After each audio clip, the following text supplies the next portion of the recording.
ফাকুলি ওয়াশরাবি ওয়াকররি আইনা। এই আয়াত থেকে বোঝা যায় যে অবশ্যই আমাদেরকে বলতে হবে। ওই যে ওয়ালাম ইয়ামসাসনি বাশার, হুজুরা বুঝবেন যে মরিয়ম আলাইহিস সালাম বলল যে ওয়ালাম ইয়ামসাসনি বাশার, আমার তো কেউ স্পর্শই করে নাই, তাইলে আমার বাচ্চা হইব কেমনে? ওই যে যখন আয়েশা ফেরেশতা বলল মরিয়ম আলাইহিস সালামকে যে আপনার পেটে একটা সন্তান আসবে, তো ওই আয়াতের তাফসিরে গেলে অনেক কথা এমন আসে যেগুলো স্বাভাবিকভাবে বলতে একটু লজ্জা লাগে, কিন্তু কিছু করার নাই। কোরআন বলছে ওয়ালাম ইয়ামসাসনি বাশার, আমাকে স্পর্শ করে নাই, তাইলে আমার করতে কেমনে মেয়ে বাচ্চা হবে, ছেলে হবে? তো এই জন্য আমাকেও আজকে বলতে হচ্ছে। ওই ভিতরে কি করবে? যদি বউ মনে করেন কইল যে আজকে আমি গোসল করতে পারবো না, রাতের বেলায় আমার গোসল করতে ইচ্ছা হচ্ছে না, সরো সরো, তাইলে আপনি যদি একটু কাচুমুচু কইরা বা যে কোনোভাবে ফুসলায়া ফাসলায়া বা একটু হালকা জোর কইরা রাজি করান, তাইলে আপনার নামে ধর্ষণের মামলা হবে। আছেন আপনি মাটিত? শয়তানিরও তো শয়তানেও মনে হয় এদেরকে দেখে হাসে, শয়তানও আড়াল থেকে মনে হয় হাসে যে এই নারীবাদীরা থাকতে আমার আর দরকার নেই। শয়তান মনে মনে কি কয় যে এই বাংলাদেশে যেই নারীবাদীদেরকে আমি তৈরি করে দিছি, এদের থাকতে আমি শয়তানের আর কোনো কি নাই, কাজ নাই।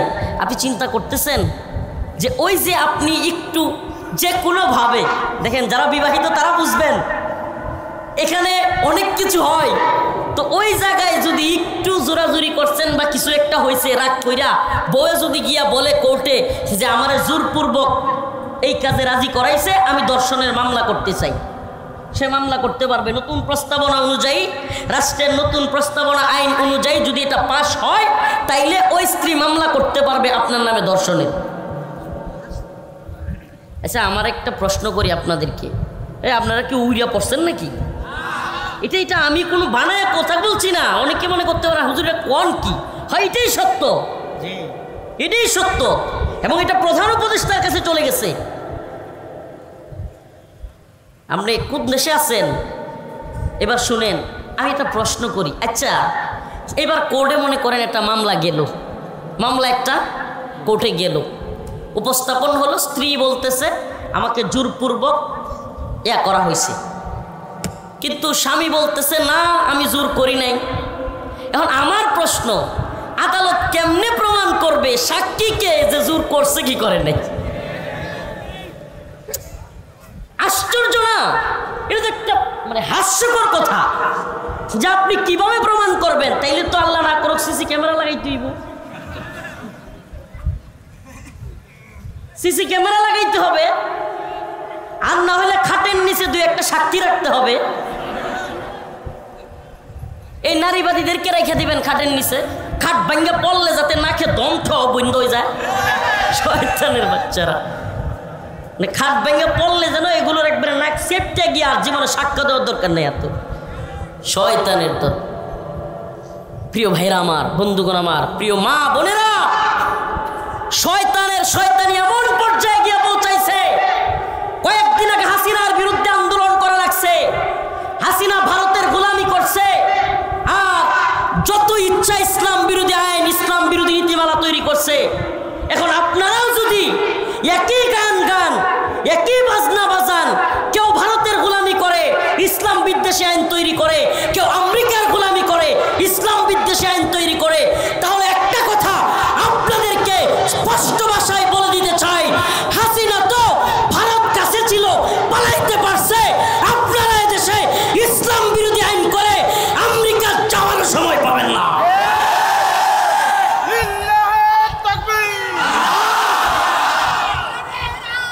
ইসলামে নারীদের অধিকার এবং অধিকারের নামে পাশ্চাত্যের চাপিয়ে দেওয়া নারীবাদী এজেন্ডা,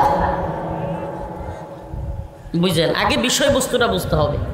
ইসলামে নারীর অধিকার এবং বর্তমান সময়ে পশ্চিমাদের চাপিয়ে দেওয়া নারীর অধিকারের নামে পশ্চিমা এজেন্ডা, এটা হলো আজকের আলোচনার বিষয়। এই আলোচনাটা আমি আপনাদের সামনে এই বিষয়টা কেন টানলাম, সাম্প্রতিক বাংলাদেশে আপনারা যারা সচেতন নাগরিক একটু খোঁজখবর রাখেন, বর্তমানে এই বিষয়টা বাংলাদেশের সবচাইতে আলোচিত সমালোচিত ইস্যু। বর্তমানে এই ইস্যুটা খুবই গুরুত্বপূর্ণ একটা বিষয়, আলোচিত সমালোচিত, বলা যায় যে টক অফ দ্য কান্ট্রি। পুরো দেশের মধ্যে সকল দলমত এই বিষয় নিয়ে আলোচনা করতেছে। বর্তমানে যে সরকার, যে গভর্নমেন্ট বাংলাদেশে শাসন করতেছে, 5ই আগস্ট পরবর্তীতে জুলাই বিপ্লবের পরে শেখ হাসিনাকে উৎখাত করে নতুন যে গভর্নমেন্ট আসছে, ছাত্রদের আন্দোলনের মধ্য দিয়ে, সকল দলের আন্দোলনের আলেম উলামা ছাত্র জনতা শিক্ষক সকলে মিলে যে আন্দোলনে, শ্রমিক কলামিস্ট বুদ্ধিজীবী সাংবাদিক লেখক সকলে মিলে যে আন্দোলন করে জালেম স্বৈরাচার হাসিনাকে হটিয়ে যে নতুন সরকার গঠন করা হয়েছে, এই সরকার একটা কথা প্রায়ই বলতেছে এবং এটা মোটামুটি সবাই শুনতেছে, সংস্কার সংস্কার। কথাটা কি? সংস্কার সংস্কার। এই কথাটা সবচাইতে বেশি এখন 5ই আগস্টের পরে শোনা যাচ্ছে, সংস্কার সংস্কার। আসলে আমরা অনেকে সংস্কার কি, আসলে বিষয়টা কি, এটা খায় না মাথায় দেয়, এটাই অনেকে বুঝি না। আমরা বিষয়টা অনেকেই সাধারণ জনগণ বুঝতে পারে না, কিন্তু জনগণ যখন দেখে সংস্কারের নামে ইসলাম বিরোধী কোনো কথাবার্তা চলে, তখন জনগণ মনে করে এই সংস্কার নামের ধোঁকাবাজি হলো আমেরিকা এবং পশ্চিমা এজেন্ডা বাংলাদেশে বাস্তবায়ন করা। আপনারা সংস্কারের কথা বলেছেন, আমাদেরকে বুঝিয়েছেন যে আওয়ামী লীগ বিগত 16 বছরে বাংলাদেশের প্রত্যেকটা সেক্টরে দলীয়করণ করেছে। এসপি ডিসি আমলা পুলিশ ওসি র্যাব সেনাবাহিনী সব জায়গায়, কোর্ট আদালত সব জায়গায় আওয়ামী লীগ নিজেদের লোক বসাইছে। তো আমরা এখন সংস্কার করব। সংস্কার কি? সব জায়গা থেকে আওয়ামী লীগের লোকগুলোরে ছাঁটাই করব, নিরপেক্ষ দেশপ্রেমিক লোক বসাবো। এই হলো তাদের মূল কথা সংস্কারের। এইটা যতদিন সময় লাগবে এই লোকগুলোরে, আওয়ামী লীগের লোকগুলোরে ছাঁটাই করতে, এবং দেশের যারা যোগ্য মেধার ভিত্তিতে তারা চাকরি পাবে, তারপরেই আমরা এই সরকার চলে যাব। এই হলো সরকারের সংস্কারের নামের মূল কথা। কিন্তু 6টা সংস্কার কমিশন গঠন হয়েছে। কয়টা? 6টা সংস্কার কমিশন গঠন হয়েছে। এত কথা এত আলোচনা হয় নাই, কিন্তু নারীবাদী, আমি নারীবাদী বলতে পারতেছি না এদেরকে। ও বাবা, এটা কি ভলান্টিয়ার গিরি নাকি হুমকি ধমকি দেওয়া? হ্যাঁ বেটা, সন্ত্রাসী স্টাইলে হুমকি ধমকি দিয়ে ভলান্টিয়ার গিরি করে আলোচনা করতেছি। বলছি না এখন আর ভলান্টিয়ার গিরি নাই। এই যে আপনাদের যন্ত্রণাগুলো ভাল লাগে না ভাই। এখন আপনারা এই যে এটার জন্য এটা সরাব, এটা সরাই ফেল, এটা সরাব, 2-3 জন ধরেন এটা। এখন এটার জন্য দেখে না, এখন কেউ এর সামনে কেউ পিছনে যায়। তো আগে আপনাদেরকে বসতে বললাম না? এই সেলিব্রিটিজম আর ভাইরালিজম এইগুলো মাথা থেকে জায়গা ফেলেন। ভাইরাল বক্তা আসছে, একটু দেখি দেখি, এই চিন্তাটা বাদ দিয়ে জাতির চিন্তায় একটু কথাগুলো শুনবার চেষ্টা করে। জাতিরে নিয়ে বড় ভয়াবহ ষড়যন্ত্র হচ্ছে প্রিয় ভাইরা আমার। তো এতদিন পর্যন্ত কোনো কথা হইল না, এতদিন পর্যন্ত কোনো কথা নাই, কিন্তু এখন কি শোনা যাচ্ছে? এই কথা হারিয়ে ফেলছি। এখন সংস্কার সংস্কার, এই নারীবাদীরা এখন সংস্কারের নামে কিছু প্রস্তাবনা সরকারের কাছে উপস্থাপন করেছে। প্রস্তাবনাগুলো কি কি?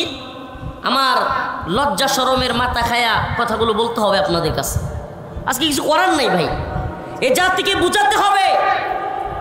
এই যে এগুলো মাথার তলে দেয়, এগুলো কি পায়ের তলে দেয়? পরে এই যে ভিডিও হবে, ক্যামেরা হবে, পরে সব দোষ হুজুরের। আপনি যে ঠেলা পায়ের নিচে দিচ্ছেন এই দোষ আপনার নাই। এই আসতে সব কথাই ঠিক, আচ্ছা এই শুনেন, আপনারা ঠিক না বললেও আমি যা কই আলহামদুলিল্লাহ ঠিকই কই, অতএব এত ঠিক বলার দরকার নেই। এগুলি সরান, আমি এই যে এনে পায়ে রাখছি মুরব্বী, সত্যি গন্ত বাবা, এগুলো মাথার নিচে বালিশ যদি হয় যে এই ইয়ার বালিশ, এই যে ইয়ার যেগুলো বসে ওগুলো হয় তাইলে ঠিক আছে, এগুলো তো মাথার বালিশ, সুপার বালিশ হইলে তাও ঠিক ছিল। আচ্ছা যাক, লাগবে না, এখানে খাটের নিচে আছে, পায়ে আছে, ওখানে পা রাখতেছে। প্রিয় ভাইরা আমার, তো সংস্কারের নামে এই নারীবাদীরা এমন এমন বিষয় ঢুকাইছে যেগুলো বলতে সুস্থ স্বাভাবিক পরিবেশে লজ্জা লাগে, আমাদের লজ্জা লাগে, কিন্তু এদের তো লজ্জা নাই। এরা তো লজ্জা শরমের মাথা মোতা খায়া সব হইয়া গেছে বেহায়া। ওই যে কবির ভাষায় বলতে হয়, লজ্জা শরমের মাথা মোতা খেয়ে সব নারীগুলো হয়ে গেছে বেহায়া। এরা আসলে এই যারা কিনা এই কাজগুলো করতেছে, এরা চিৎকার চেঁচামেচি করে করে বলবে কি জানেন, নারী বিদ্বেষী, নারী বিদ্বেষী। আরে বদমাইশ, আমরা নারী বিদ্বেষী না, তোদের মতো নারীবাদী যারা কিনা পশ্চিমা এজেন্ডা বাস্তবায়ন করে আমাদের মা বোনদেরকে পতিতালয়ে নিয়া, আমাদের মা বোনদেরকে পতিতা হিসেবে স্বীকৃতি দিয়া সমাজ রাষ্ট্র ধ্বংস করতে চায়, এই সমস্ত নারীবাদী বদমাইশদের বিরুদ্ধে। আমরা কি নারী সমাজের বিরুদ্ধে? কি নাউজুবিল্লাহ, কি কথাবার্তা কয়। আমার মা নাই কয় না, আমি কি মা সারা জন্ম লইছি? হ্যাঁ, আপনি মা সারা জন্ম নিছেন, তা আমরা নারীদের বিরুদ্ধে কেমনে হব? নাউজুবিল্লাহ। মানে কথারও তো একটা কোনো সাইজ লাগবে, শয়তানগুলোর কথার কোনো সাইজ নেই। এরা পশ্চিমা এজেন্ডা আপনি না মানলেই আপনাকে চিৎকার করে বলবে এরা ইসলাম, এই মুসলমানরা, এই আলেমরা নারী বিদ্বেষী। ওরে শয়তানের দল, তোরা আমাদের মেয়েদেরকে, আমাদের মা বোনদেরকে পতিতালয়ে নিয়া, স্বীকৃতির নামে পতিতা বানায়া, অধিকারের কথা বইলা তোরা হয়ে যাস নারী প্রেমিক, আর আমরা আমাদের মা বোনদেরকে স্ত্রীর অধিকার দিয়া, মায়ের অধিকার দিয়া, বোনের অধিকার দিয়া আমরা হয়ে যাই নারী বিদ্বেষী। এর চাইতে বড় শয়তানি শয়তানেও মনে করতে পারে। প্রিয় ভাইরা আমার, বন্ধুগণ আমার, তা আজকে লজ্জা শরমের মাথা মোতা খায়া এই কথাগুলো বলতে হচ্ছে। আপনারা অনেকেই মানে বিষয়গুলো জানেন না, তো জানাইতে হবে উম্মতকে। এই দায়ী হিসেবে আমাদের দায়িত্ব হলো এই উম্মতকে সজাগ করা। একটা প্রস্তাবনা পেশ করছে, 1 নাম্বার প্রস্তাবনা, অনেকগুলো প্রস্তাবনার মধ্যে একটা প্রস্তাবনা হলো স্বামী এবং স্ত্রীর মধ্যে, মুরব্বীরা আমার মাফ করে দিয়েন, বলতে হচ্ছে আমাকে, ছোট ভাইরা আছে হয়তো, মা বোনরাও শুনবে, কিন্তু আমার কিছু করার নাই রে বাবা। রাষ্ট্রের সর্বোচ্চ পর্যায়ে এই বদমাইশ মহিলাগুলো প্রধান উপদেষ্টার সাথে সাক্ষাৎ করে এই প্রস্তাবনাগুলো দিয়েছে, এবং প্রধান উপদেষ্টা তার ভেরিফাইড ফেসবুকে সেগুলো প্রচার করেছে। তাইলে বুঝতে পারেন ষড়যন্ত্র কত গভীরে। হঠাৎ করে যদি এগুলো পাশ হয়ে যায়, পরে এই জাতি কি বলবে, হুজুররা কি করলো? এই জন্য আগে ভাগে ফাঁস করে দিই, জানা দিই, স্বামী এবং স্ত্রী মোহরের মাধ্যমে, ইজাব এবং কবুল বলার মাধ্যমে একজন আরেকজনের যৌন চাহিদা পূরণ করার সার্টিফিকেট উভয়ে পাইছে কি পায় নাই? বলেন, পাইছে কি পায় নাই? স্বামী এবং স্ত্রী, যেই মেয়েটা যেই ছেলেটা আজকে ইজাব কবুল বলছে, এই ছেলেটা এই মেয়েটা বিয়ে না কইরা সমাজে হাইটা হাইটা ঘুইরা ফাকুলি অশ্রবি অকর্রি আইনা, এই আয়াত থেকে বোঝা যায় যে অবশ্যই আমাদেরকে বলতে হবে। ওই যে ওয়ালাম ইয়ামসাসনি বাশার, হুজুরা বুঝবেন যে মরিয়ম আলাইহিস সালাম বললো যে ওয়ালাম ইয়ামসাসনি বাশার, আমার তো কেউ স্পর্শই করে নাই, তাইলে আমার বাচ্চা হইব কেমনে? ওই যে যখন আয়েশা ফেরেশতা বলল মরিয়ম আলাইহিস সালামকে যে আপনার পেটে একটা সন্তান আসবে, তো ওই আয়াতের তাফসিরে গেলে অনেক কথা এমন আসে যেগুলো স্বাভাবিকভাবে বলতে একটু লজ্জা লাগে, কিন্তু কিছু করার নাই। কোরআন বলছে ওয়ালাম ইয়ামসাসনি বাশার, আমাকে স্পর্শ করে নাই, তাইলে আমার করতে কেমনে মেয়ে বাচ্চা হবে, ছেলে হবে?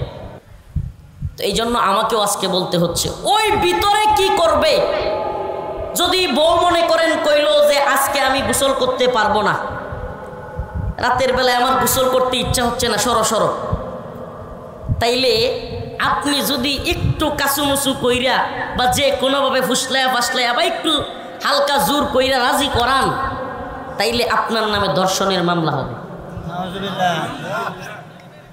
আছেন আপনি মাটিত শয়তানিরত শয়তানেও মনে হয় এদেরকে দেখে হাসে, শয়তানও আড়াল থেকে মনে হয় হাসে যে এই নারীবাদীরা থাকতে আমার আর দরকার নেই। শয়তান মনে মনে কি কয় যে এই বাংলাদেশে যেই নারীবাদীদেরকে আমি তৈরি করে দিছি এদের থাকতে আমি শয়তানের আর কোনো কি নাই, কাজ নাই। আপনি চিন্তা করতেছেন যে ওই যে আপনি একটু যে কোনোভাবে দেখেন, যারা বিবাহিত তারা বুঝবেন এখানে অনেক কিছু হয়, তো ওই জায়গায় যদি একটু জোরাজুরি করছেন বা কিছু একটা হয়েছে রাগ কইরা বউয়ে যদি গিয়া বলে কোর্টে যে আমার জোরপূর্বক এই কাজে রাজি করাইছে, আমি ধর্ষণের মামলা করতে চাই, সে মামলা করতে পারবে। নতুন প্রস্তাবনা অনুযায়ী, রাষ্ট্রের নতুন প্রস্তাবনা আইন অনুযায়ী যদি এটা পাশ হয় তাইলে ওই স্ত্রী মামলা করতে পারবে আপনার নামে ধর্ষণের। আচ্ছা, আমার একটা প্রশ্ন করি আপনাদেরকে, আপনারা কি উড়িয়া পড়ছেন নাকি? এটা আমি কোনো বানায় কথা বলছি না। অনেকে মনে করতে পারে হুজুর কোন কি হয়, এটাই সত্য, এটাই সত্য, এবং এটা প্রধান উপদেষ্টার কাছে চলে গেছে। আপনি কোন দেশে আছেন এবার শুনেন, আমি একটা প্রশ্ন করি। আচ্ছা, এবার কোর্টে মনে করেন একটা মামলা গেল, মামলা একটা কোর্টে গেল, উপস্থাপন হলো, স্ত্রী বলতেছে আমাকে জোরপূর্বক করা হয়েছে, কিন্তু স্বামী বলতেছে না আমি জোর করি নাই। এখন আমার প্রশ্ন, আদালত কেমনে প্রমাণ করবে সাক্ষীকে যে জোর করছে কি করে নাই? আশ্চর্য না? এটা তো একটা মানে হাস্যকর কথা যে আপনি কিভাবে প্রমাণ করবেন? তাইলে তো আল্লাহ না করুক সিসি ক্যামেরা লাগাইতে হইব, সিসি ক্যামেরা লাগাইতে হবে, আর না হলে খাটের নিচে দুই একটা সাক্ষী রাখতে হবে। এই নারীবাদীদেরকে রেখে দিবেন খাটের নিচে, খাট ভাঙ্গে পড়লে যাতে নাকে দমঠ বন্ধ হয়ে যায়। শয়তানের বাচ্চারা, খাট ভেঙে পড়লে যেন এগুলোর একবারে নাক সেপটে গিয়ে আর জীবনে সাক্ষ্য দেওয়ার দরকার নেই। এত শয়তানের দল। প্রিয় ভাইরা আমার, বন্ধুগণ আমার, প্রিয় মা বোনেরা, শয়তানি এমন পর্যায়ে গিয়ে পৌঁছাইছে, কয়েকদিন আগে হাসিনার বিরুদ্ধে আন্দোলন করা লাগছে, হাসিনা ভারতের গোলামি করছে, আর যত ইচ্ছা ইসলাম বিরোধী আইন, ইসলাম বিরোধী নীতিমালা তৈরি করছে। এখন আপনারাও যদি একই গান একই বাজনা বাজান, কেউ ভারতের গোলামি করে ইসলাম বিদ্বেষী আইন তৈরি করে, কেউ আমেরিকার গোলামি করে ইসলাম বিদ্বেষী আইন তৈরি করে, তাহলে একটা কথা আপনাদেরকে স্পষ্ট ভাষায় বলে দিতে চাই, হাসিনা তো ভারত কাছে ছিল, পালাইতে পারছে। আপনারা এদেশে ইসলাম বিরোধী আইন করে আমেরিকা যাওয়ার সময় পাবেন না।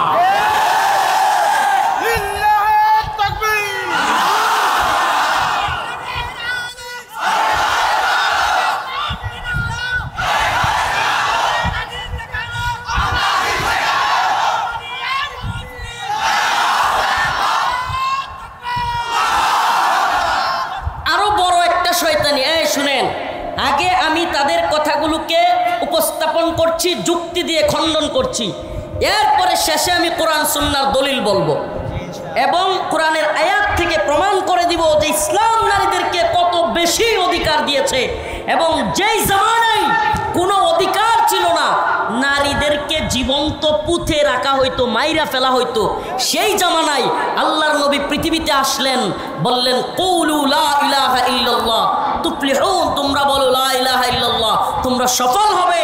তোমরা তোমাদের কন্যা সন্তানকে জীবন্ত পুঁতে রেখো না। যেই রসুল এত সম্মান দিলেন, যেই রসুল সাল্লাল্লাহু আলাইহি সাল্লাম বললেন আল জান্নাতু তাহতা আকদামিল উম্মাহাত, মায়ের পায়ের নিচে সন্তানের বেহেশত। এটা কি সম্মান দিলেন নাকি দিলেন না? একটা নারী যদি সে শুনে যে আমি 10 মাস 10 দিন যে সন্তানটাকে পেটে ধরেছি, আমার আল্লাহ আমার রসুল বলেছে আমার পায়ের নিচে নাকি আমার সন্তানের বেহেশত, এই নারীর জন্য এর চাইতে বড় সম্মানের আর কি আছে? আর এদের ভাষায় কি নারীর জন্য সম্মান হইল পতিতালয়ের লাইসেন্স পাওয়া। মানে এদের ভাষায় বোঝা যায় না যে নারীর জন্য সম্মান কোনটা? নাউজুবিল্লাহ। পতিতালয়ে কি নারীরা ইচ্ছা করে যায়? আপনি পতিতালয়ে ওই খারাপ জায়গার যতগুলো নিউজ দেখবেন, প্রায় নিউজে দেখবেন মেয়েরা বলতেছে বিভিন্নভাবে নির্যাতিত হয়ে কিংবা কিংবা ঢাকায় গেছে চাকরির জন্য, কোনো এক চোরা কারবারি, কোনো এক মানব পাচারকারী তারে ধইরা নিয়া ওই পতিতালয়ে তারে দিয়ে দিছে। বেশিরভাগ গল্পগুলো এমন না? আমার যেই মা বোনেরা অনিচ্ছা সত্ত্বে কষ্ট করে ওই জায়গার ভিতরে পড়ে গেছে, আপনি তাদেরকে স্বীকৃতি দিতে চান? আপনি কোনো দিন গিয়ে জিজ্ঞাসা করেছেন, ও নারী আপনি যে পতিতা হইছেন, আপনি কি চান আপনার মেয়েটাও পতিতা হোক?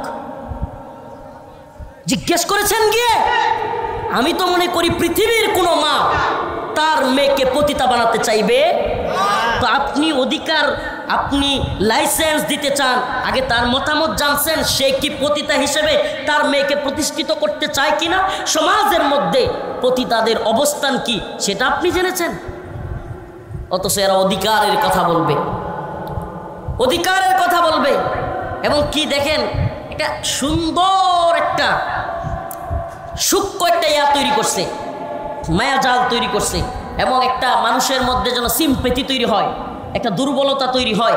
এজন্য একটা কথা তারা প্রমোট করতেছে কি, যে এরা নিরীহ, এরা একটা সুনির্দিষ্ট জায়গায় থাকে, দৌলতদিয়ায় থাকে বা বিভিন্ন জায়গায় এদের জন্য নির্দিষ্ট একটা জায়গা আছে, ওরা ওখানে যেন সম্মানের সাথে থাকতে পারে, এই জন্য তাদের স্বীকৃতি দেওয়া দরকার।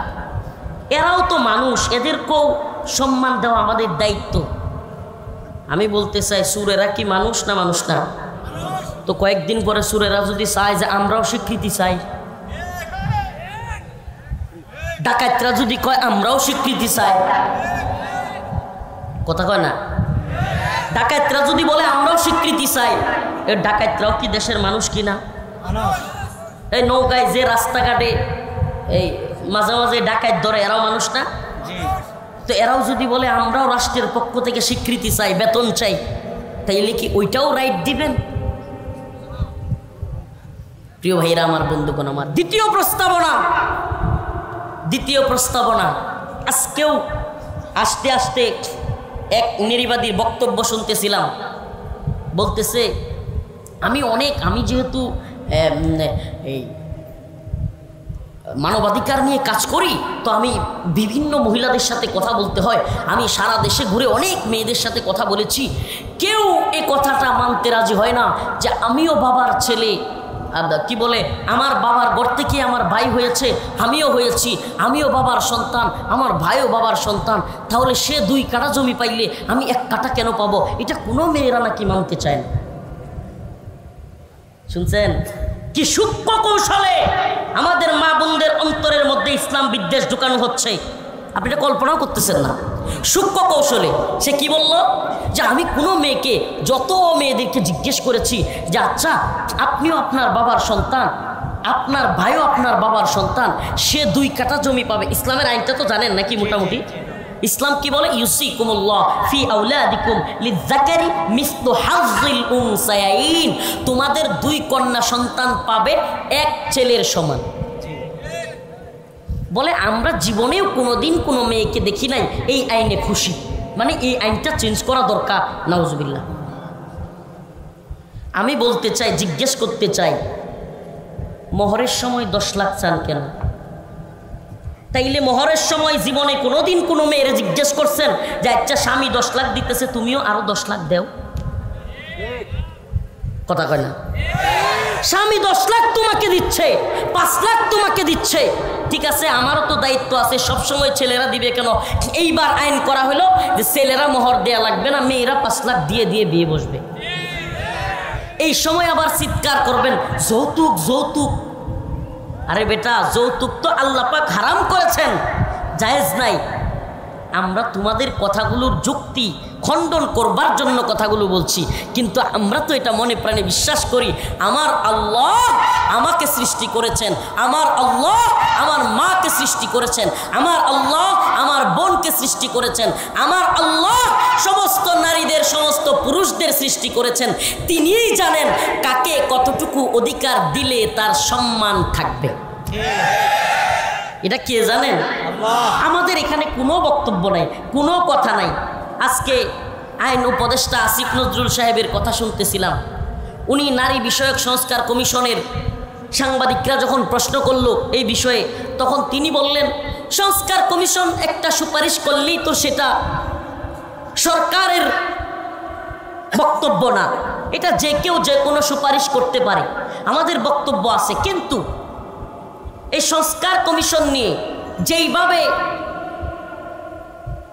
কথাবার্তা হচ্ছে, যেই ভাষায় করা হচ্ছে, ভিন্ন মতকে দমন করার যেই নোংরামি চলছে, এটা আমরা পছন্দ করি না। দেখেন, অনেকে খুশি হয়েছে যে এটা সরকারের অবস্থান না, অনেকে দেখেন খুশি হয়ে গেছে।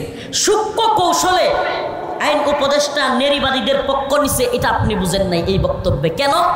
এখানে সে বলেছে যে ভিন্নমত দমন করার যেই হুঙ্কার তর্জন গর্জন, বা এই যে ইসলামপন্থীরা বা হেফাজত যেই ভাষায় কথা বলছে, এটা তার পছন্দ না। আমি বলতে চাই, ভিন্নমত বলতে আপনি কি বোঝালেন? ইসলাম বিদ্বেষী মতকে আমার পছন্দ করতে হবে, ইসলাম বিদ্বেষী মতকে আমার বাহবা জানাইতে হবে, কিংবা চুপ থাকতে হবে? আরে আপনারা তো চানই ওইটা, যে ইসলামপন্থীরা আপনাদের যে কোনো কাজে চুপ থাকুক, তাইলে মজা কইরা আপনারা সেই আইনগুলো তৈরি করতে পারবেন। প্রিয় ভাইরা আমার, কষ্ট পাচ্ছেন? আমাকে বলেন, নারী পুরুষ সমান অধিকার অর্থাৎ সমবন্টন, এটা হলো নারীবাদীদের স্লোগান। আমি আমাদের মা বোনদের কাছে জানতে চাই, নারীরা কি কোনো কাজে পুরুষদের সমান পারবে? একটা বাসের মধ্যে 100 যাত্রী উঠবে, 90টা পুরুষ থাকলে 10টা মহিলা কি ওই 90টা পুরুষকে ধাক্কাধাক্কি করে সেখানে উঠতে পারবে? এই জন্য বাসের মধ্যে দেখবেন মহিলাদের আলাদা আসন আছে, আছে না নাই? তো আমাকে বলেন, মহিলাদের আসন আপনি কেন রাখলেন? যদি আপনি নারীবাদী হয়ে থাকেন, আপনি তো ঠেল্লা ঠুল্লা ধাক্কায় উঠবেন আপনি, তো মহিলাদের আসন কেন রাখলেন?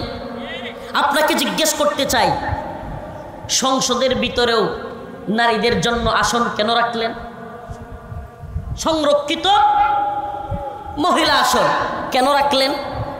মা যত বেশি সন্তানকে সময় দেয়, সেই সন্তান সবচাইতে বেশি ভালো হয়, লিখে রাখেন।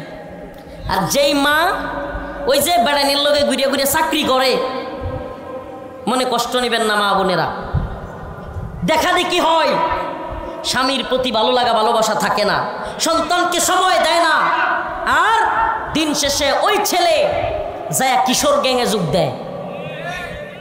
ছেলেরা তো সময়ই দেয় নাই, ছেলেরা তো ভালো মানুষ বানায় নাই, আদব কায়দা শিখায় নাই, ভদ্রতা শিখায় নাই, ফালায় রাখছে। স্কুল কলেজে গেছে, যেমনে মন চায় এমনি করছে, নেশা করছে, বাপেও চাকরি করে মাও চাকরি করে, ছেলেরে দেখার সময় নাই, লালন পালনের সময় নাই, ছেলেও যেমনে মন চায় বড় হয়েছে। দিন শেষে ওই ছেলে কার সাথে ঘুরছে, কার সাথে চলছে, নেশাগ্রস্ত হয়েছে, নেশার টাকার জন্য এইবার অস্ত্র হাতে তুলে নিছে, এলাকায় 15-20টা মিলা কিশোর গ্যাং চালু করছে। কথাগুলো কি বুঝতেছেন? সমাজের বাস্তবতা আছে না নাই? প্রিয় ভাইরা আমার, বন্ধুগণ আমার, আপনি সমান অধিকারের কথা বলবেন, আমি বলি শুনেন, সমান অধিকার আর সুষম বন্টন এক জিনিস না। সুষম বন্টন কি? সমান অধিকার কি? সমান অধিকার মানে হলো, হুজুর, এই যে বাব্বি হুজুর, মনে করেন এই হুজুর আর আমি, আমাদের দুইজনকে দাওয়াত দিল এই পাগড়িওয়ালা হুজুর। হুজুর আমাদেরকে দাওয়াত দিছে বাড়িতে, হুজুর মনে করেন দিছেন, খাইতে যাব। হুজুর আর আমি খাইতে যাচ্ছি, বোঝানোর জন্য যে সমান অধিকার এবং সুষম বন্টন দুইটা কীরকম, শুভঙ্করের ফাঁকি। যারা সমান অধিকার বলে চিল্লান, যে সমস্ত নারীবাদীরা এই কথাগুলো আমাদের রাষ্ট্রে, আমাদের মেয়েদের, আমাদের বোনদের কানের মধ্যে ঢুকাইতে চাচ্ছে, যে তোমাকে ইসলাম কমিয়ে দিচ্ছে, এই করছে সেই করছে, এই শয়তানগুলো কতটা শয়তানি করতেছে, এটা বোঝানোর জন্য উদাহরণটা জরুরি, বুঝার জন্য একটু খেয়াল করবেন। আমাকে হুজুরকে দুইজনকে দাওয়াত দিছে, হুজুর মনে কষ্ট নিয়েন না, এটা বোঝানোর জন্য জাস্ট। হুজুর দাওয়াত দিছে, আমরা দুইজনই হুজুরের বাড়িতে গেলাম খাওয়ার জন্য। এবার হুজুর করছে কি, আমাদের দুইজনকে সমান অধিকার দিছে। সমান অধিকার কি? মনে করেন উদাহরণস্বরূপ আমি খাইতে পারি 1 পোয়া চালের ভাত, 1 পোয়া বুঝেন, 1 কেজি চালের 4 ভাগের 1 ভাগ, এটা কি আপনারা কি বলেন? 1 পোয়া। ওই হুজুর উনি মনে করেন একটু মোটাকাটা মানুষ, আমার চাইতে বড় সড়ো মানুষ, হুজুর আধা কেজি খাইতে পারে, 2 পোয়া খাইতে পারেন, মাশাআল্লাহ। হুজুর 2 পোয়া খাইতে পারে। কয় পোয়া? এই কথা শুনেন, আমি খাইতে পারি 1 পোয়া, হুজুর খাইতে পারে হাফ কেজি, 2 পোয়া। এখন আমরা দুইজনই হুজুরের বাড়িতে দাওয়াত খাইতে গেছি। হুজুর কয় আপনারা যেহেতু 2 জন আমার অতিথি, আপনাদের 2 জনকে আমি সমান অধিকার দিলাম। হুজুর বললেন আপনারও খাইতে হবে হাফ কেজি, উনারও খাইতে হবে হাফ কেজি। কথাটা একটু ভালোভাবে বুঝবেন। আমি কিন্তু 1 পোয়া খাইতে পারি, এরপরে যদি আমারে খাইতে দেওয়া হয়, হুজুর যদি আমারে খাইতে কয়, আমার জন্য এটা শাস্তি হবে কি হবে না? হুজুর তো হাফ কেজি খায়া কয় আলহামদুলিল্লাহ খুব ভালো খাওয়াইছেন, মাশাআল্লাহ, জাযাকাল্লাহ। কিন্তু আমি তো 1 পোয়া খাওয়ার পরে এই পর্যন্ত বইরে গেছে। এখন হুজুর মনে করেন আয়সা বলল আমি সমান অধিকারে বিশ্বাসী, রফিকুল ইসলাম মাদানী সাহেব খাইয়া যাইতে হবে, আজকে ছাড়বো না। এখন আমারে বলেন 1 পোয়া খাইতে যদি আমারে দেয়, এটা আমার জন্য কি রহমত না শাস্তি? এই দাওয়াত আমার জন্য কি ভালো লাগা নাকি শাস্তি হবে? উনি কিন্তু ঠিকই খায়া একবারে পান টান খায়া খিলাল কইরা আরামে ঘুরতেছে, কিন্তু আমার 1 পোয়া খাওয়ার কোনো টেম্পার নাই। খাইতে পারবো আরেকবার 6-7 ঘন্টা পরে, আরেকবার খাবারের সময় আসলে। প্রিয় ভাইরা আমার, তেমনিভাবে একটু উল্টায় দেন, একটু উল্টায় দেন বিষয়টা।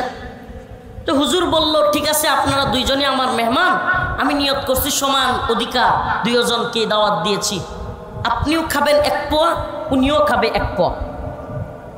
এখন আমি কিন্তু 1 পোয়া খায়া আলহামদুলিল্লাহ খুব ভালো হয়েছে রান্না, খুব সুন্দর, জাযাকাল্লাহ। তো উনি কি করবেন? পেটের মধ্যে হাত দিবার, কি খাওয়াইলো পেটটাই বললো না, দাওয়াত দিল আবার এই অল্প খাবার দিলে হয়? বলবে কি বলবে না? কারণ তার তো আরও চাহিদা রয়ে গেছে। আচ্ছা আমাকে বলেন, বাহ্যিকভাবে দেখতে সমান অধিকার, সমান অধিকার, সবাই সমান পাবে, কেউ খাবে তো কেউ খাবে না, তা হবে না, তা হবে না, স্লোগান তো শুনতে খুব ভালোই লাগে।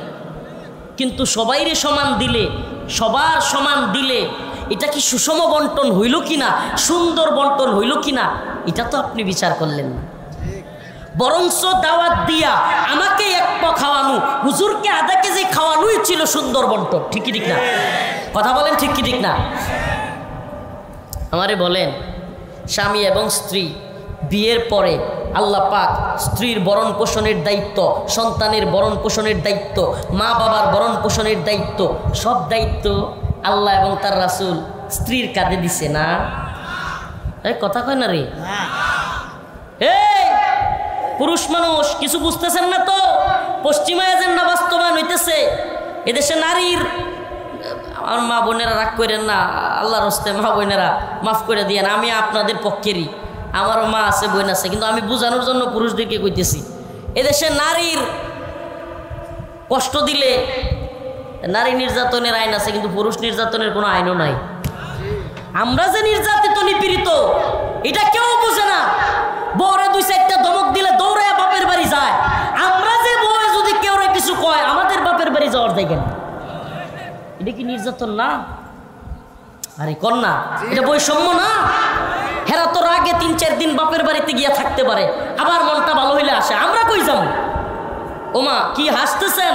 অনেক সময় বউয়ের জ্বালায়, বউ শাশুড়ির যুদ্ধে অনেক, আমার এলাকায় ওই কয়েকদিন আগে আমার পাশের বাড়ির এক ভাই বিষ খাইছে আত্মহত্যা করার জন্য, তার মা এবং বউয়ের জ্বালা যন্ত্রণা সহ্য করতে না পাইলে। তো আমরা তো কোনো জায়গায় যাইতে পারি না, পালানোর জায়গা নাই। বউ তো রাগ করে ওই জায়গা বাপের বাড়ি, আমার বাপের বাড়িও যাওয়ার জায়গা নেই। এটা দুষ্টামি করতেছি না, এটা বলার জন্য বললাম, এটা জাস্ট। কিন্তু আসল বিষয়টা কি? আসল বিষয়টা হলো আল্লাহ পাক যাকে যেভাবে থাকতে বলেছেন, আল্লাহ পাক যাকে যে অধিকার দিয়েছেন, সেটাই হলো সবচাইতে সুন্দর বন্টন। কেন? আবারও বলছি, বিয়ের পরে স্ত্রী তার ভরণ পোষণ,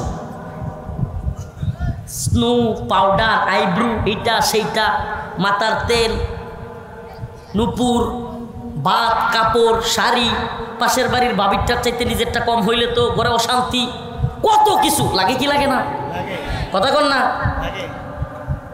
প্রিয় ভাইরা আমার, এই সব দায়িত্ব কার? বুঝা কয়েন কার? ইসলাম কাকে দিয়েছে এই দায়িত্ব? ওই সংসারের সন্তান হইলে সন্তানের ভরণ পোষণের দায়িত্ব কার? মেয়ে হইলে ভরণ পোষণের দায়িত্ব কার? ছেলেটাকে বিয়ে করাইলে বিয়ের খরচ দেওয়ার দায়িত্ব কার? মেয়েটাকে বিয়ে দিলে মেয়ে বিয়ে দেওয়ার খরচের দায়িত্ব কার? মা অসুস্থ হয়েছে, বাবা অসুস্থ হয়েছে, সেই খরচ চালানোর দায়িত্ব কার? সব দায়িত্ব একজনের। তাইলে আল্লাহ তো জানতো, আর এইদিকে এই লোক সম্পদ একটু বেশি পাইছে, এটা দেখতেছেন, খরচও যে সব তার, এটা দেখেন না? এটা দেখেন না? আবার স্ত্রী তো খালি বাপের বাড়িটা পায় না, স্বামীর অংশও পায়। কথা কন না? সমস্যা কোন জায়গায়? এইবার আমাদের মা বোনদের পক্ষে দুই একটা কথা বলি, নাইলে রাগ করবে তারা। সমস্যাটা কোন জায়গায় দেখেন? এই নারীবাদীরা সমান অধিকার বলে চিল্লায়, অথচ বাংলাদেশে আল্লাহ এবং তার রাসূল যতটুকু বলেছে, কোরআন যতটুকু একটা মেয়েকে দিতে বলেছে, সেই ততটুকু হক, সেই ততটুকু ওয়ারিশ বর্তমান বাংলাদেশে অধিকাংশ মানুষ তার বোনকে, তার মেয়েকে দেয় না। এটা নিয়ে কথা কয় না, এতটুকু অধিকারই দেয় না। এটা একটা বড় শয়তানি। একটা মেয়ে তার বিয়ের পরে বাবার ঘর থেকে অর্ধেক সম্পত্তি, ছেলের অর্ধেক পাওয়ার কথা, সেটাই দেয় না। এই নারীবাদীরা এটা নিয়ে কোনো কথা বলছে না? এটা নিয়ে দেখবেন কথা বলে না।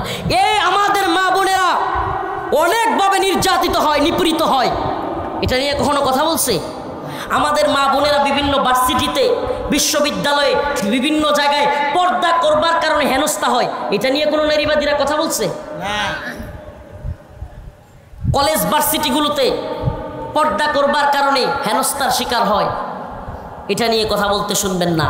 এরা চিৎকার করবে পর্দার বিরুদ্ধে, এরা চিৎকার করবে সমান অধিকারের কথা বলে। আর অনেকগুলো আইন এরা তৈরি করতে চাচ্ছে, এবং এরা বলতেছে বিবাহের যে আইনটা, হিজাব কবুলের যে সিস্টেমটা, এটা পুরোটা চেঞ্জ করে দিয়ে সকল ধর্মের জন্য এক আইন তৈরি করতে হবে। নাউজুবিল্লাহ বলেন। মানে ইসলামী আইন থাকতে পারবে না, সকল ধর্মের জন্য সমান একটা আইন তৈরি হবে, সেই আইনে চলতে হবে। আল্লাহ মাফ করুক, বলে না আমিন।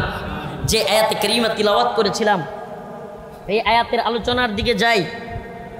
আল্লাহ রাব্বুল আলামিন বলেন, মান আমিলা সালিহান মিন যাকারিন আও উনসা ওয়া হুয়া মুমিন ফালানুহইয়ান্নাহু হায়াতান তাইয়্যিবা ওয়া লানাজজিয়ান্নাহুম আজরাহুম বিআহসানি মা কানু ইয়ামালুন।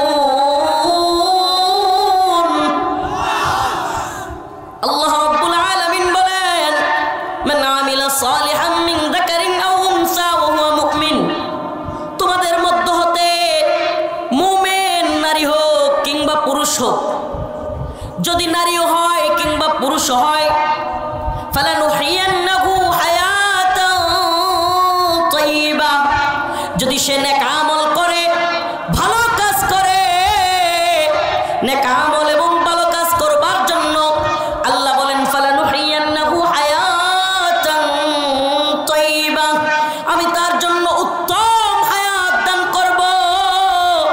আল্লাহ রাব্বুল আলামিন বলেন,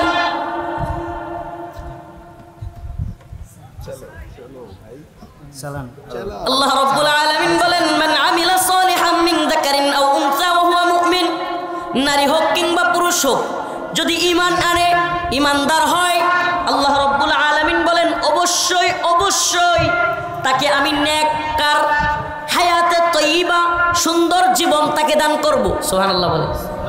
আল্লাহ পাক কি এখানে নারীকে আলাদা কোনো ভাগ করছে?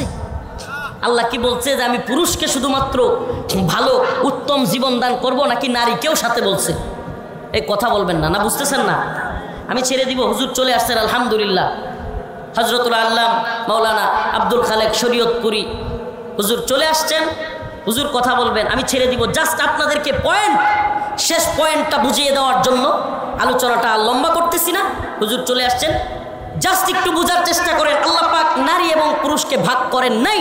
আল্লাহ বলছে হুন্না লিবাসুল লাকুম ওয়া আনতুম লিবাসুল লাহুন, তোমরা একে অপরে, নারী এবং পুরুষ, স্বামী এবং স্ত্রী, তোমরা একে অপরের লিবাস স্বরূপ, পোশাক স্বরূপ। সুবহানাল্লাহ।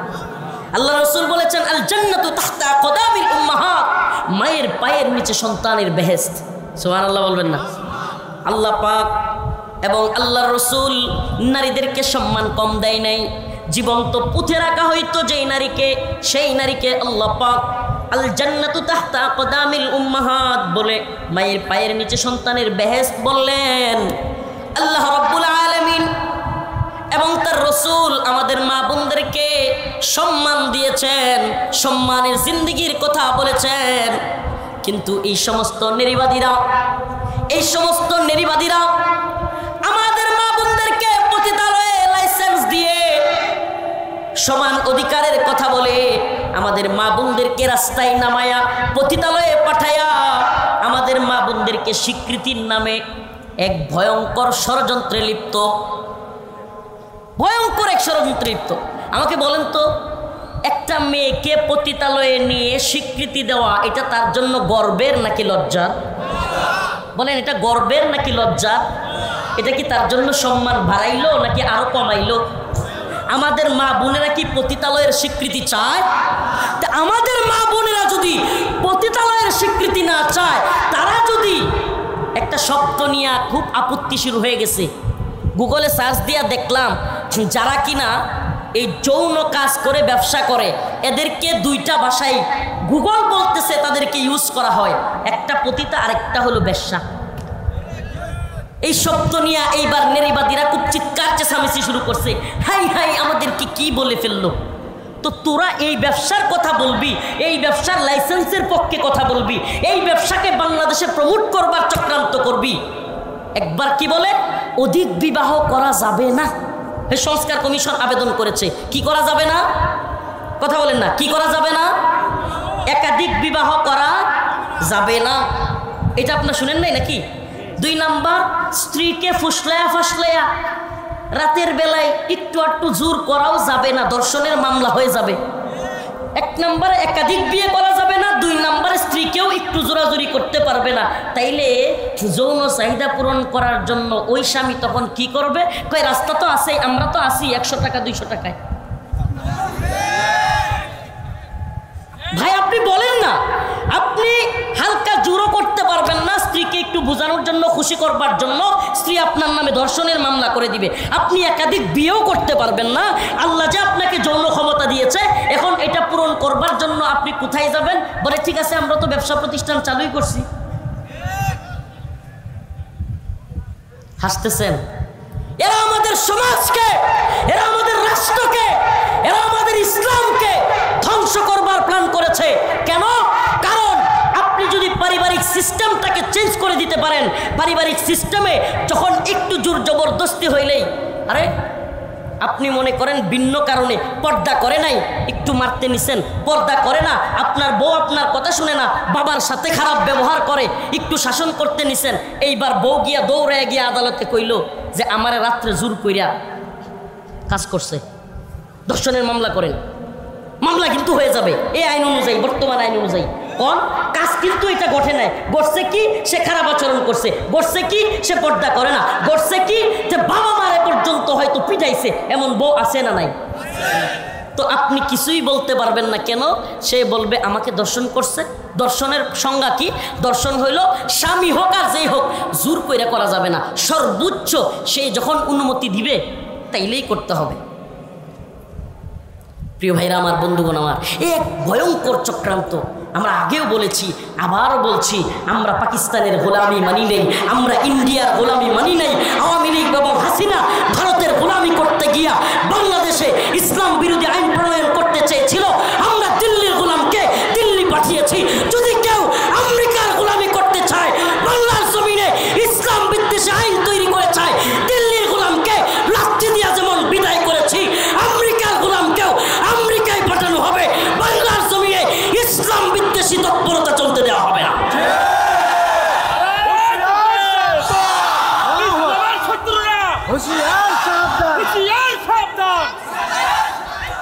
এতক্ষণের আলোচনায় শুনুন, এতক্ষণের আলোচনায় আপনাদের কি মনে হলো? ইসলাম নারীদেরকে অধিকার দিয়েছে না দেয় নাই? নারীবাদীরা কি ইসলামের অধিকারকে ছোট করে ইসলামকে ধ্বংস করতে চায়, নাকি আমাদের মেয়েদেরকে পতিতালয়ে নিয়ে পতিতার লাইসেন্স দিয়া সমাজকে ইসলামকে ধ্বংস করতে চায়? এদের প্ল্যান কি আমরা বাস্তবায়িত হইতে দিব? অনেকে অনেক কথা বলেছে, কেউ বলেছে ডিজিটাল বাংলাদেশ, কেউ বলেছে সংস্কার বাংলাদেশ, কেউ বলেছে স্মার্ট বাংলাদেশ, উল্টে গিয়া পইরা গেছে। কিন্তু কোনো বাংলাদেশে আমরা দেখা হয়ে গেছে 5ই আগস্টের পরেও ইসলাম বিদ্বেষী যেই শয়তানি চলছে, আরে মুহাম্মদ আরবির উম্মতেরা এখনো জীবিত আছে, আল্লাহর বান্দারা এখনো জীবিত আছে। 5ই মের কথা ভুলে গেছেন আপনারা? 5ই মের কথা ভুলে গেছেন আপনারা? এই যে গতকালকেই তো 5ই মে গেল, আজকে 6ই মে, শাপলার শহীদদেরকে বলবেন না? মনে আছে আল্লামা শাহ আহমদ শফি রাহিমাহুল্লাহ, আল্লামা জুনায়েদ বাবুনগরী রাহিমাহুল্লাহ, আল্লামা নূর হোসেন কাসিমি রাহিমাহুল্লাহ, আল্লাহ তাদের কবরকে জান্নাতের বাগান বানায় দিক। কি করেছিল ইমরানের সরকার এবং লাকি বেগম নামের কিছু নর্তকী আর কিছু ইসলাম বিদ্বেষী নাস্তিক মুরতাদ শাহবাগে গিয়া ইসলাম বিদ্বেষী চিৎকার চেঁচামেচি শুরু করেছিল, আল্লাহর বিরুদ্ধে, রাসূলের বিরুদ্ধে কথা বলা শুরু করেছিল। এরা প্রথমে কি বলছিল? মুরব্বীরা তো ভুলা যান নাই, 2013 সালে প্রথমে বলেছিল নতে নিজামি, তুই রাজাকার তুই রাজাকার। ওই যে লাকি একটা ছিল না নর্তকী, খালি লাপাইতো, সতে সাইদি, তুই রাজাকার তুই রাজাকার, নাউজুবিল্লাহ। এদের উদ্দেশ্য কি ছিল? ইসলামকে দেশ থেকে ধ্বংস করে দেওয়া। ইসলামকে ধ্বংস করে দিয়ে শাহবাগে যেই পাইতারা শুরু হয়েছিল, সুবহানাল্লাহ, যখন এদের কেউ কেউ ব্লগার রাজীব আইডির নাম দিয়েছিল থাবা বাবা, 2013 সালে আল্লাহ এবং তার রসুলকে নিয়ে গালাগালি, অভিজিৎ রায়, ফয়সাল আরিফিন দীপন, ওয়াশিকুর রহমান বাবু, একটার পর একটা শাহবাগ থেকে নাস্তিক এবং শাতেম আল্লাহ এবং তার রসুলের বিরুদ্ধে কটূক্তি শুরু করলো। আল্লাহর কিছু বান্দার অন্তরে ঈমানি দাবানল শুরু হয়ে গেল। আল্লামা আহমদ শফি, আল্লামা বাবুনগরী, আল্লামা নূর হোসেন কাসিমি রাহিমাহুল্লাহ এই গোটা বাংলাদেশের উম্মতে মুসলিমাকে ডাক দিলেন, ও উম্মার যুবকেরা, আর বসে থাকা যায় না। শাহবাগে এরা যা শুরু করেছে ইসলাম ধ্বংস করার নীল নকশা, আসো এগুলোকে ধ্বংস করে দিতে হবে। উম্মতে মুসলিমার যুবকেরা লাঠি নিয়া যার যা ছিল বের হয়ে গেছে, শাহবাগ থেকে নারীবাদীদেরকে লাঠি দিয়া চেয়ার টেয়ার ভাঙ্গা দৌড়েছে। তো আবার যদি প্রয়োজন হয় 2024-এর 25 আগস্টের পরের এই বাংলাদেশে আবার যদি প্রয়োজন হয়, ইনশাআল্লাহ ইসলাম বিদ্বেষী তৎপরতা চালু হয়, আবার যদি আমরা ডাক দেই, এই তথাকথিত digital Bangla, smart Bangla, moderate Bangla, এগুলো আমাদের দেখা শেষ। এবার হবে কোরআনের বাংলাদেশ। রাজি আছেন তো ইনশাআল্লাহ? এবার আরেকটা বিপ্লব যদি আসে, সেই বিপ্লব উলামায়ে কেরামের নেতৃত্ব হবে, যেই বিপ্লব হবে কোরআনের জন্য, খিলাফার জন্য, শরিয়ার জন্য, ইনশাআল্লাহ বিজয় আমাদেরই হবে।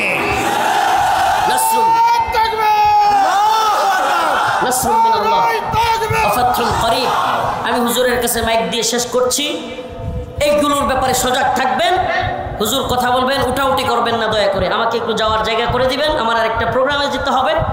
আপনারা উঠাউটি করবেন না। হুজুর সুন্দর কণ্ঠে আপনাদেরকে আলোচনা শোনাবেন। আসসালামু আলাইকুম ওয়া রাহমাতুল্লাহি ওয়া বারাকাতুহু। আলহামদুলিল্লাহ।